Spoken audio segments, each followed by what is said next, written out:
लोकसभा चुनाव 2024 में एनडीए गठबंधन को 292 सीटें मिली और बहुमत का आंकड़ा पार कर लिया।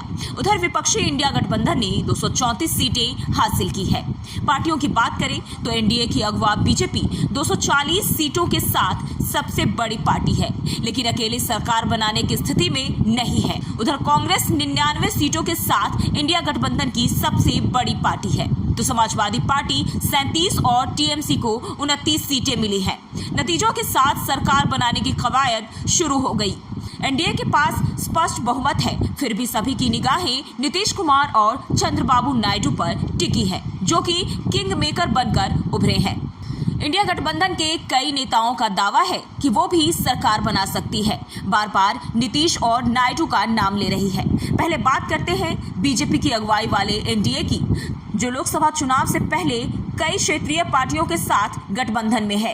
इस गठबंधन में नीतीश की पार्टी जेडीयू और चंद्रबाबू नायडू की पार्टी टीडीपी भी शामिल है। चुनाव में एनडीए को 292 सीटें मिली हैं, जो बहुमत के आंकड़े 272 से 20 सीट ज्यादा है।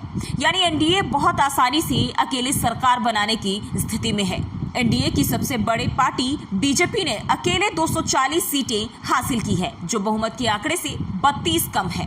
अगर एनडीए गठबंधन में शामिल 3 सहयोगी यानी चंद्रबाबू नायडू 16 सीट, एकनाथ शिंदे 7 सीट और नीतीश कुमार 12 सीट की जोड़ दे तो ये कमी पूरी हो जाती है।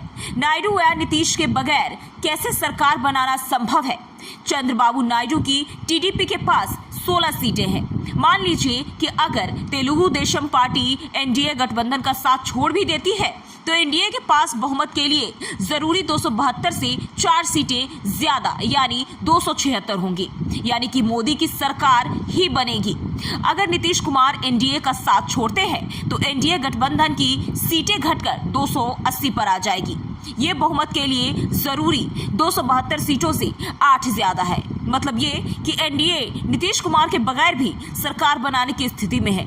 एक और महत्वपूर्ण बात ध्यान रखना जरूरी है कि इस बार 7 निर्दलीय और 11 छोटे दलों के सांसद जीते हैं। ये ना तो एनडीए गठबंधन में है और ना ही इंडिया गठबंधन में। इनमें से कई बीजेपी के पूर्व सहयोगी भी हैं।